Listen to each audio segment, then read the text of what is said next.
El plato fuerte del día de hoy se encuentra en Job 31 y Job 32. El análisis de estos dos capítulos, como ya hemos leído y escuchado, ambos capítulos, vamos a analizarlos. Soy su hermano en Cristo, José Moreno, y este es el segundo segmento de la programación para el día de hoy, 27 de abril. Job capítulo 31. ¿Qué podemos aprender de Job en la Biblia? Como les recuerdo, este es el tema central de toda, este será el tema central de toda la serie hasta que terminemos de estudiar el libro de Job.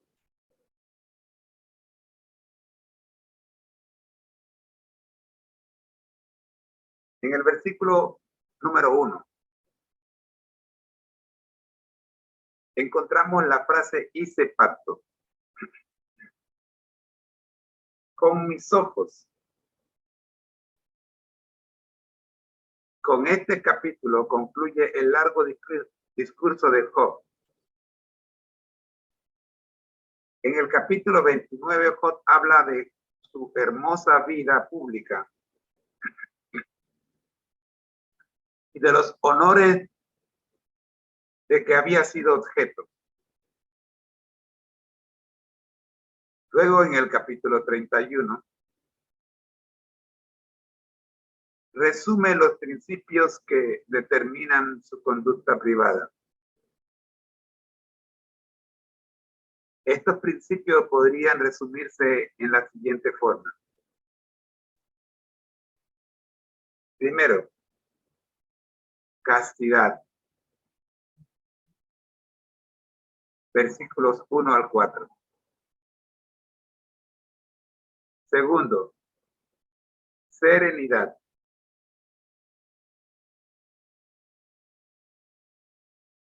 Perdón, seriedad y sinceridad. Sorry. Versículos 5 y 6. Tercero, rectitud y pureza. De esto hablan los versículos 7 y 8. Cuarto, fidelidad al voto matrimonial. Los versículos del 9 al 12 lo presentan así. Quinto, lealtad para con sus siervos. Versículos 13, 14 y 15. Sexto, caridad para los desvalidos. Es el segmento, uno de los segmentos más largos. Va desde el 16 al 23. El séptimo, ausencia de codicia e idolatría. Va del 24 al 28. Octavo, bondad hacia los enemigos. Los versículos 29 y 30. Noveno, hospitalidad. Versículos 31 al 32. Décimo, ausencia de pecados secretos. Versículos 33 al 37. Décimo primero, honradez en el manejo de los bienes. Con esto termina el capítulo 20, versículos 38 al 40. Este capítulo presenta un resumen excepcionalmente completo de la ética de Job. Este capítulo presenta un resumen excepcionalmente completo de la ética de Job que, como ejemplo de elevado idealismo no tiene paralelo.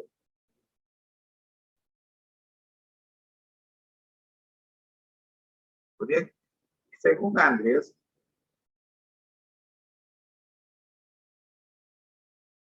el capítulo 31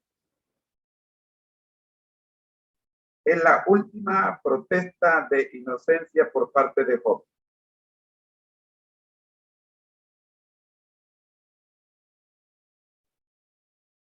Miremos algunos aspectos, algunos versículos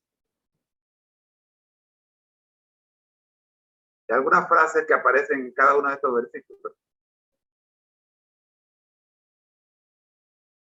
Bueno, en el primer versículo, mirar a una virgen. Dice, ¿cómo? Pues había yo de mirar a una virgen. Literalmente se puede entender. Es como pues habría yo de pensar en una virgen. Y para tener claro que esto es esto es así, Jesús mismo lo aclara en Mateo 5, 27 y 28. Job comprendía que no bastaba solo evitar el adulterio. Para alcanzar la norma divina, tanto las acciones como los pensamientos deben ser puros. Job hizo un pacto consigo mismo. No permitiría que su mente accediera a la seducción de la concupiscencia. Según el lenguaje figurado del texto, esta alianza entre la conciencia y los ojos imponía a estos la obligación de no contemplar lo que sugiriera pensamientos impuros. Andrew nos dice, hice pacto con mis ojos. Me prometí solemnemente a mí mismo, dice Dios habla hoy. Yo me he impuesto la norma. Y la frase mirar a una virgen literalmente, según Dios habla hoy, es no codiciar ni siquiera a las solteras.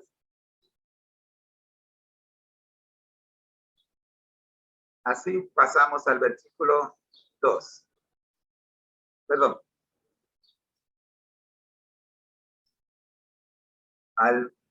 Saltamos al versículo 17.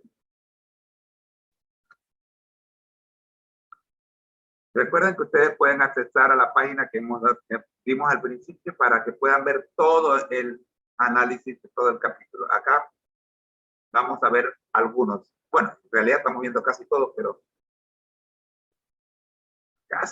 pero de una manera completa usted lo consigue en la página de Comentarios Bíblicos Adventistas sin ningún problema. Bueno, el versículo 17.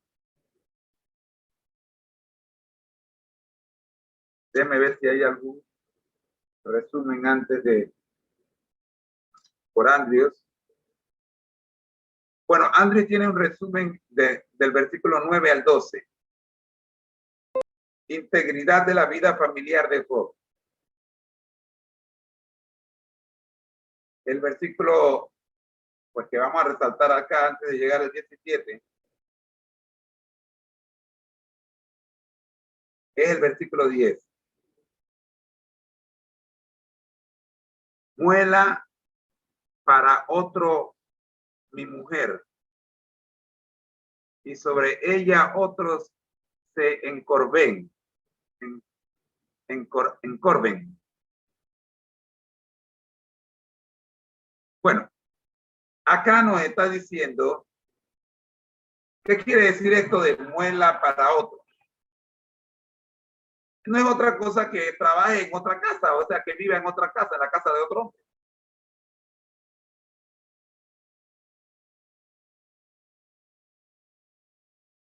Se entiende que en aquellos días las mujeres no trabajaban fuera de casa. Eran los hombres los que salían a trabajar y las mujeres se quedaban en casa. Y si una mujer estaba moliendo trigo, cocinando en otra casa, es porque pues ya no pertenecía. Entonces Job dice, bueno, hay problema ahí. ¿Eh? Viva en casa de otro hombre. Puede ser también una metáfora del acto sexual. También se puede entender aquí cuando dice, el versículo dice, y sobre ella otros se encorven. Acá podemos hablar de mortero y pisón. En otras palabras, equivalentes a genitales. Bien, vamos al versículo 13 al 23. Integridad de Job en las relaciones sociales. El versículo 14 nos habla cuando Dios se levantara. Acá es para pronunciar sentencia en favor de los oprimidos. Y esto lo podemos ver en el Salmo 76, versículo 9. En el versículo 14, el versículo 17, tenemos dos frases, dos palabras. Dice solo y huérfano. Y le vamos a dar mucha importancia a la palabra huérfano. Job le da mucha importancia a la palabra huérfano. Si he comido yo solo mi bocado y no comió de él el huérfano. Entre los árabes, mis queridos hermanos, era muy arraigada la costumbre de que los invitados, yo creo que mi mamá es árabe, porque esto también lo practicaba mi mamá. Lo practica hoy día. Los invitados siempre deben recibir lo mejor. Ustedes no tienen idea de que cuando mi mamá estaba sirviendo la comida, llegaba una visita y el mejor plato se le daba a la visita. En ocasiones, cuando esto ocurría, gracias a Dios no ocurría todos los días, el plato, la presa a la que le habíamos puesto el ojo, desde que estaba en la paila cocinándose, era la que terminaba comiéndose la visita. Por eso yo digo, mi mamá es medio árabe.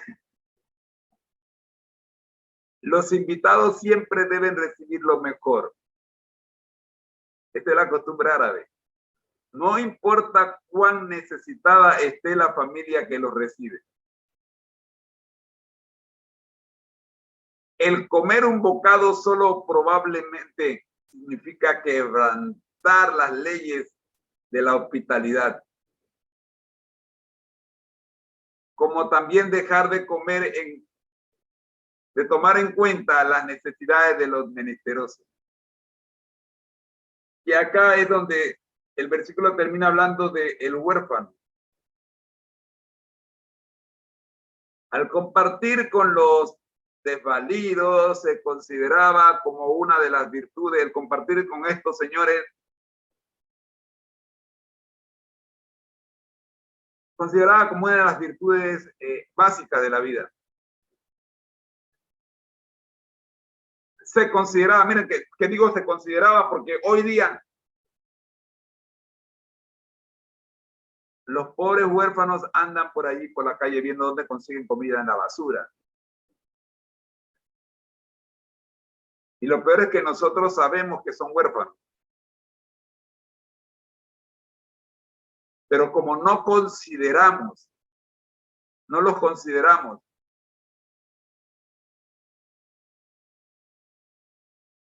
por eso digo que se consideraba a los desvalidos como una virtud básica de la vida. En esto sí, los tiempos han cambiado. En los días de Éxodo, en los días de Moisés, usted puede mirar que así era. Éxodo 22, 22, Deuteronomio 10, 10, 18. Incluso en los días de David todavía se seguía esa costumbre, Salmo 68, 5.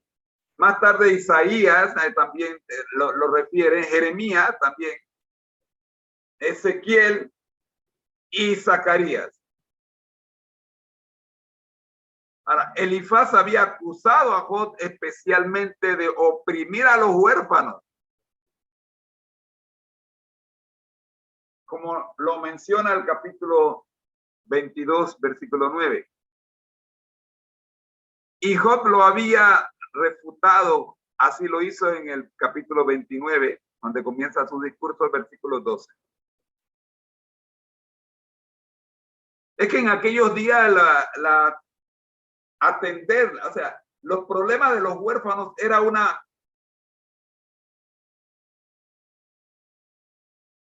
problema de toda la sociedad.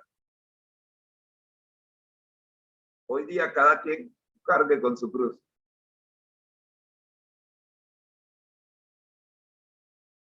Muy bien, se me acabó el tiempo para el capítulo 31. Te voy a invitar a que sigas estudiando este capítulo.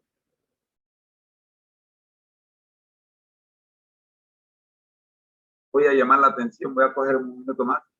El versículo 18, quiero llamar la atención del versículo 18. Creció conmigo.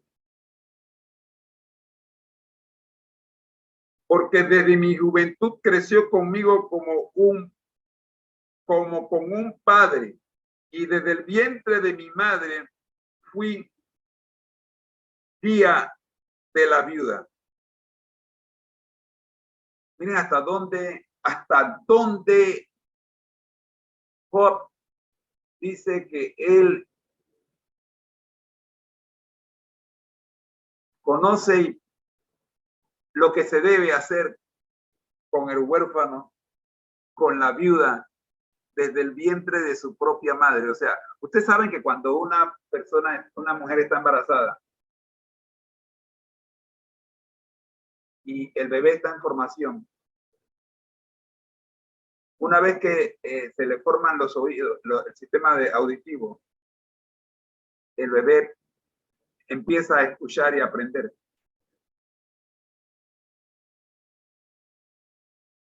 Así que en este versículo 18,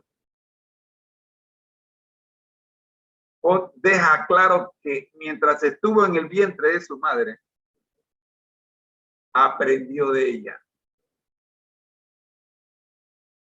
Aunque las formas verbales presenten dificultades, esto parece identificar que Job ha sido como padre para los huérfanos y guía para las viudas, tal como lo traduce la versión Reina Valera.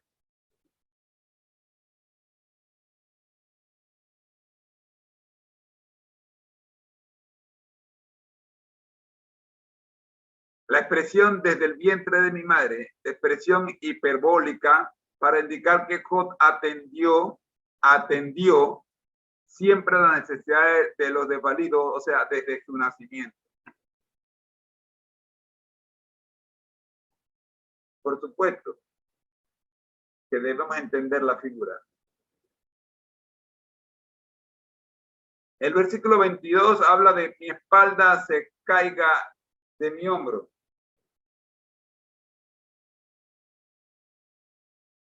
que mi espalda se caiga de mi hombro y se quiebre el hueso de mi brazo. Bien. Desprenderse de mi espalda, de la nuca. La versión contemporánea. En este versículo se señalan las maldiciones de que Job está dispuesto a aceptar. En el Nuevo Testamento es como decir, cada quien tome su propia cruz.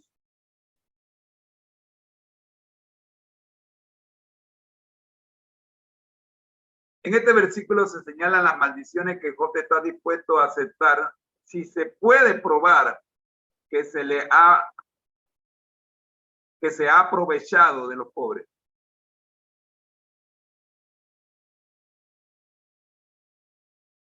Que el castigo caiga específicamente sobre las partes de su cuerpo que han hecho lo malo o que han negado a hacer lo recto o se han negado a hacer lo recto.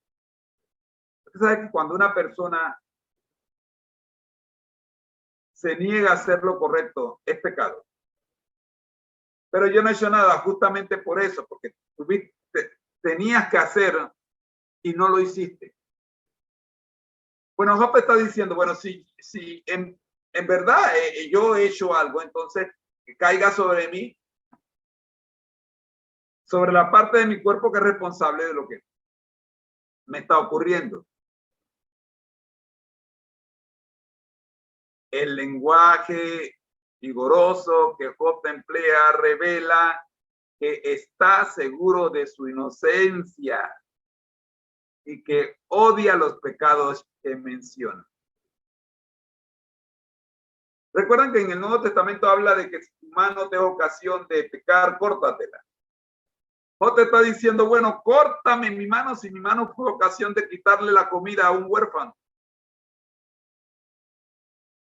Y Job está seguro, está hablando con seguridad de que no va a ocurrir lo que está diciendo porque él sabe que no ha pecado. El versículo 23, temí el castigo de Dios. De lo que estamos hablando. Porque he temido el castigo de Dios. Y aquí temido el castigo de Dios no debe entenderse como miedo, debe entenderse de la misma manera que estamos estudiando en el Apocalipsis, temete a Dios y darle honra. Job dice, yo respeto a Dios. Y por el respeto que le tengo a Dios, yo sé que no he pecado. Job afirma que su temor a Dios y el respeto que tiene no le habrían permitido cometer las crueldades de las cuales se le ha acusado, sobre todo todos esos supuestos amigos. Él dice, versículo 24, si puse en el oro mi esperanza y le dije al oro, mi confianza está en ti.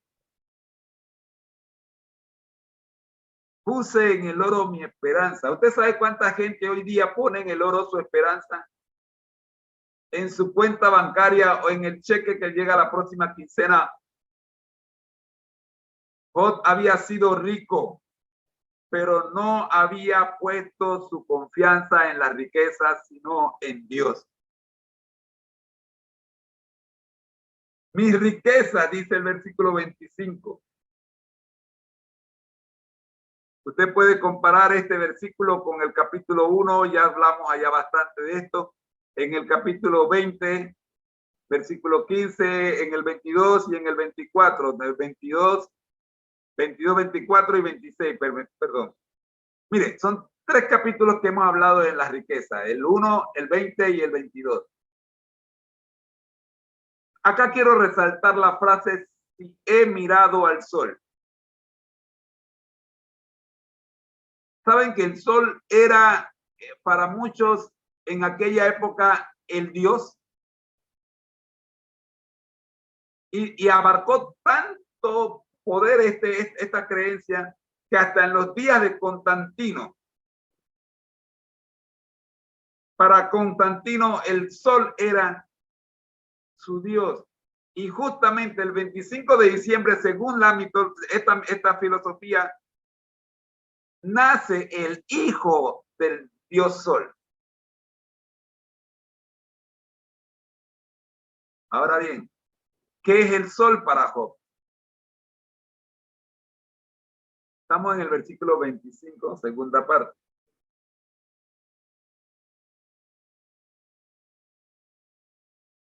Perdón, versículo 26, primera parte. Ajá, aquí hay un detalle.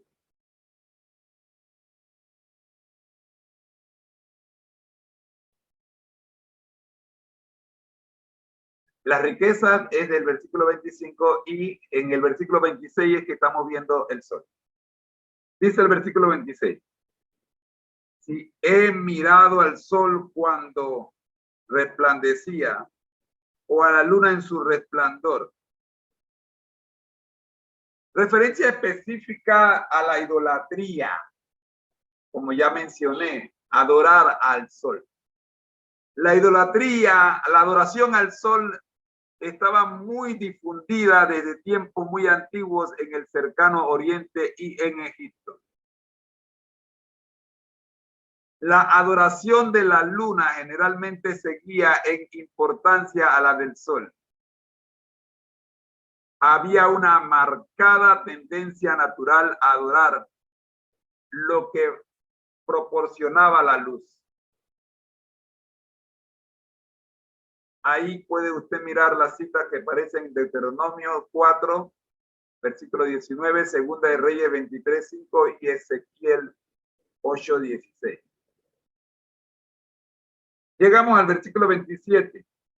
Y mi corazón fue engañado en secreto y mi boca besó mi mano. Primero se comete el pecado en el corazón. Por eso se habla de en secreto. En el ritual de la adoración de los cuerpos celestes había algo que atraía muchísimo al corazón natural. Mi boca besó mi mano. El versículo dice, y mi boca besó mi mano. A la seducción del corazón sigue la acción. La actividad de la mano. Se acostumbraba a besar los ídolos. Primera de Reyes 19, 18, o sea, 13, 2. Pero como los cuerpos celestes estaban tan distantes, los devotos debían limitar su adoración a besarse las manos. Job afirma que nunca participó en tal idolatría.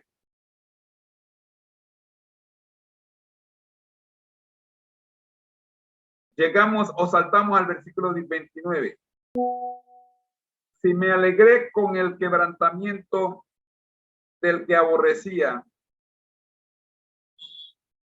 y me regocijé cuando le sobrevino el mal.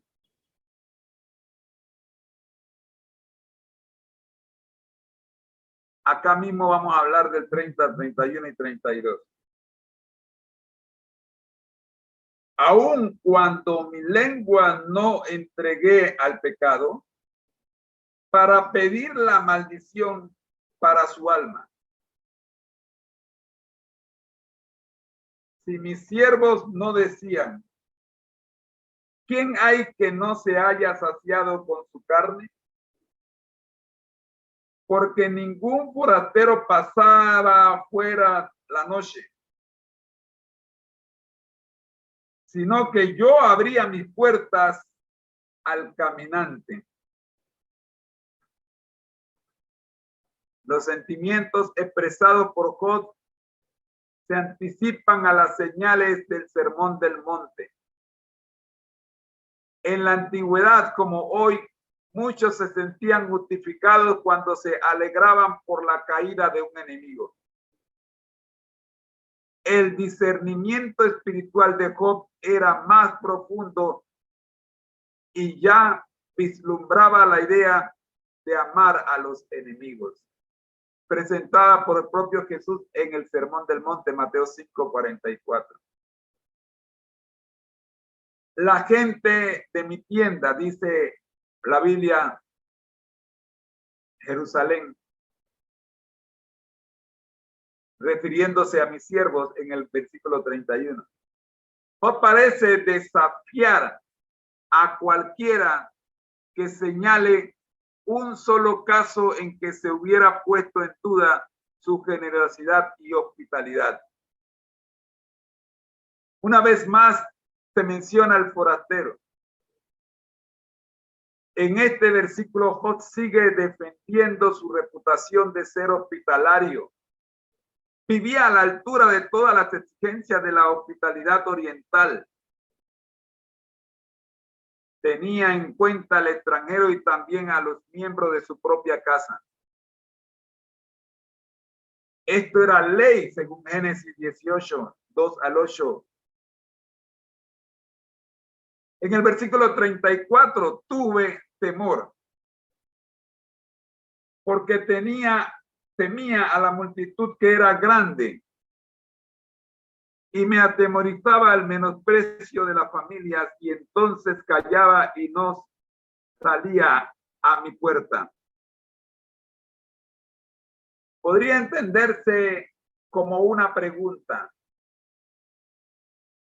Job parece esforzarse por dejar en claro que el temor de lo que pueda decir otros no le impide hacer lo recto. Pregunta si alguna vez la voz de la multitud le impidió hacer el bien. Si sucumbió ante la presión de las familias o tribus para obrar mal, o si permaneció recluido cuando debería haber salido para defender la causa justa. Job siente que su conciencia está limpia cuando recuerda la honradez de su trato con la gente. En otras palabras, Job admite que él no es sanguíneo, de los que prometen y no cumplen. El versículo 35 y 36 y 37. Mi confianza proceso sobre mi hombro y yo le contaría. En hebreo, en vez de la palabra mi confianza, literalmente aparece tawi, mi marca, mi señal. Tawi se traduce como señal en Ezequiel 9:4.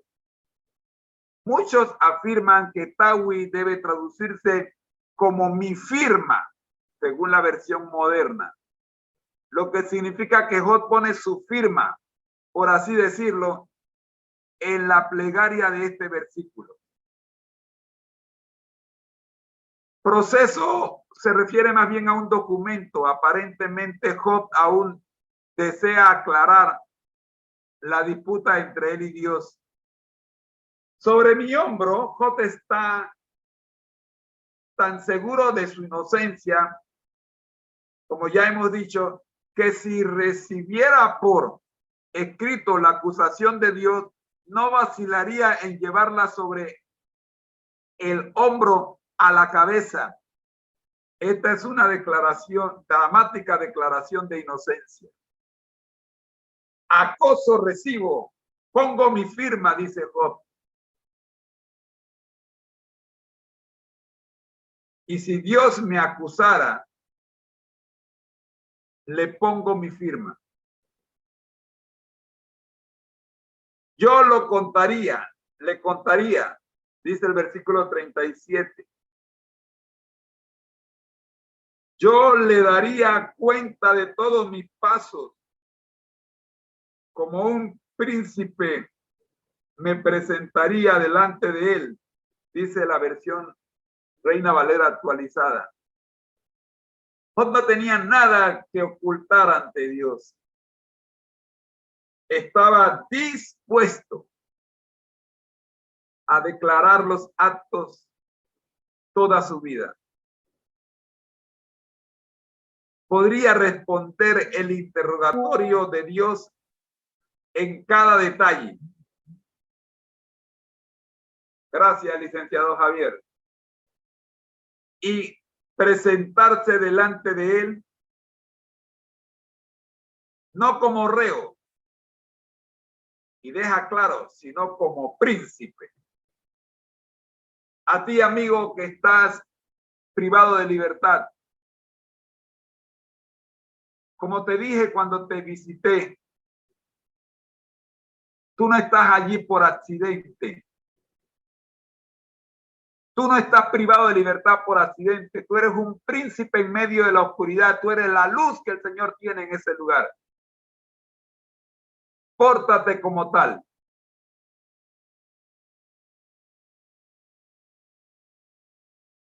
El versículo 38, el 39 dice: si mi tierra clama contra mí y lloran todos mis surcos, si he comido su sustancia sin pagar, o he afligido el alma de sus dueños, que en lugar de trigo me nazcan abrojos y espinos en lugar de cebada. Mi tierra clama. Job concluye su argumento con una declaración de honradez en asuntos de propiedades. Invoca a la misma tierra que ha cultivado para que lo justifique. Pregunta si la tierra tiene quejas contra él. En el versículo 39 habla de dinero. Dice, si he comido su sustancia sin pagar, o sea, comí de gratis. Me aproveché de lo que la tierra produce sin haber sembrado, sin haberla trabajado. Job está seguro de no haber cometido los pecados más comunes entre los grandes terratenientes, el robo y la opresión, de los cuales lo han acusado Sofar en el capítulo 20, versículos 12 al 19, Elifaz en el capítulo 22, versículos 5 al 9. Job niega rotundamente estas acusaciones de estos supuestos amigos de él. Que en lugar de trigo me nazcan abrojos, dice Job. Job está dispuesto a que en su tierra crezcan espinas y abrojos en vez de grano. Si él ha sido fraudulento,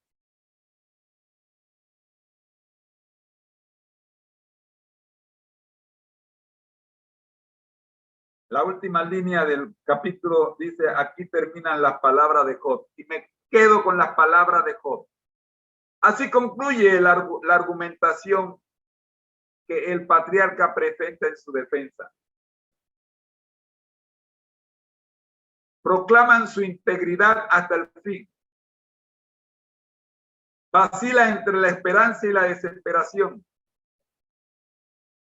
Su actitud delante de Dios es la de alguien cuya confianza está herida, pero anhela ser curado. Se ha avanzado en la búsqueda de la solución del problema del mal, pero se resolverá solo cuando Dios se manifieste. Así lo veremos en el capítulo 38, versículo 1. Mis queridos hermanos, hasta aquí el tema central del día de hoy. No me queda tiempo para más. Oremos. Nuestro Dios que estás en el cielo, gracias por permitirnos el análisis del capítulo 31 del libro de Job. Oramos, Señor, para que mañana podamos analizar el capítulo 32 y de ser posible el capítulo 33. Oramos, buen Dios, porque en este capítulo mis amigos, los privados de libertad, han entendido con claridad que ellos son hub, los hub modernos que deben ser luz donde quiera que estén. No es un accidente que estén en esta condición.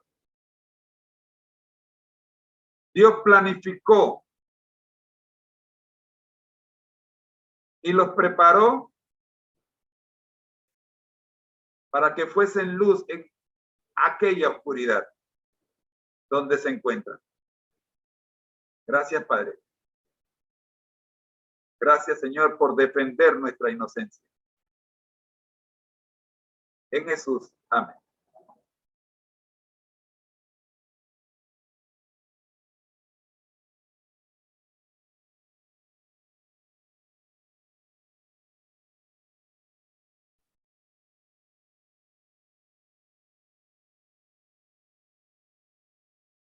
Llegamos aquí a nuestro penúltimo segmento, que es la lección de escuela sabática para nuevos creyentes. Estamos viendo la lección entre dos reinos enfrentados.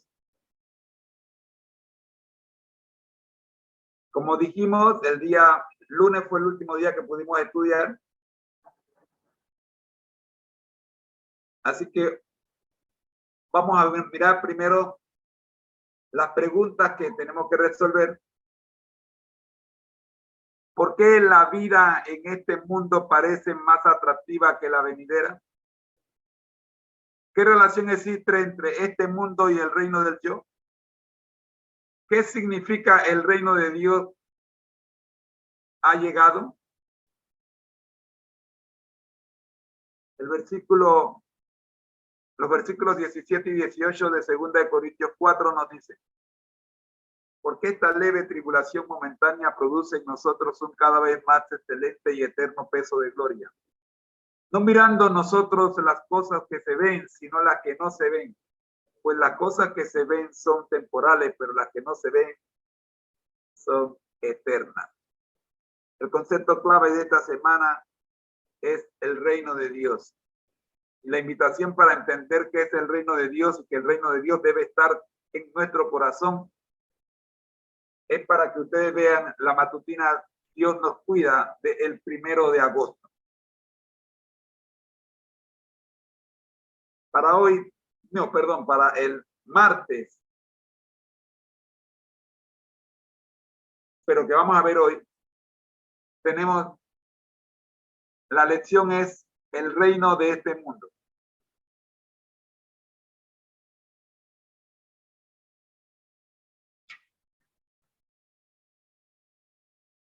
El reino de este mundo es muy atractivo, pues podemos percibirlo con nuestros 5 sentidos.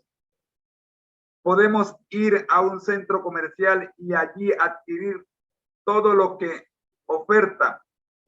Podemos invertir en la bolsa de valores y si tenemos suerte, sus riquezas nos permitirán conseguir una mansión en una comunidad de lujo.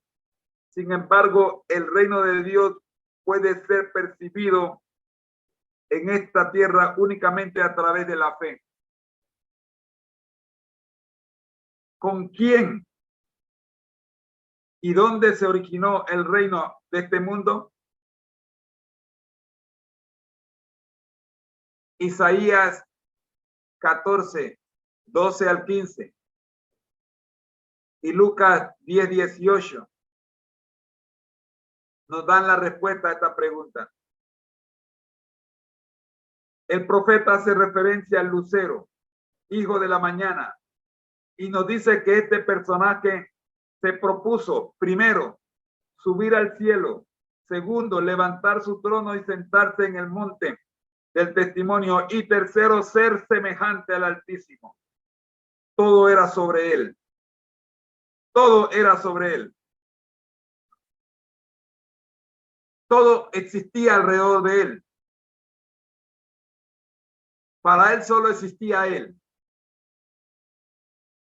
De ahí que el reino de este mundo haya su mayor expresión en el egoísmo. Ese deseo insaciable donde manda el yo y nada más que mi yo.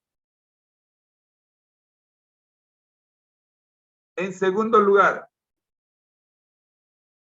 según Génesis 3, 4 al 5, ¿qué indica que el primer pecado fue motivado por el deseo de cambiar la fidelidad al reino de Dios por la fidelidad al reino del yo?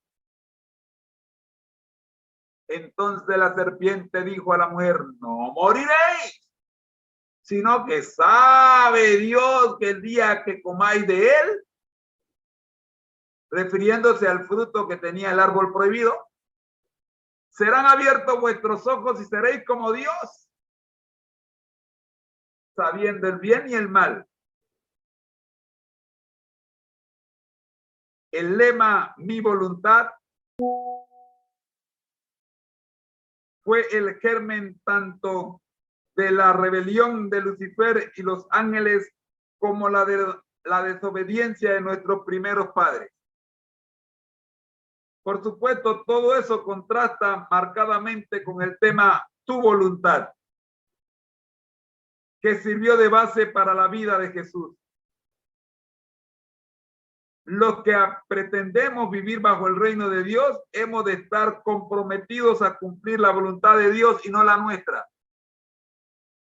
A fin de cuentas, nuestra conducta es lo que pone de manifiesto a cuál de los dos reinos le hemos entregado nuestra lealtad. Y hasta aquí, mi querido hermano, la lección de escuela sabática para nuevos creyentes. Esperamos que te haya gustado. Mañana veremos el miércoles y el jueves. Y el sábado cerraremos con el viernes. Digo, sí, el sábado cerramos con el viernes, el repaso y el viernes. Mis queridos hermanos, gracias. Gracias por habernos acompañado en este resumen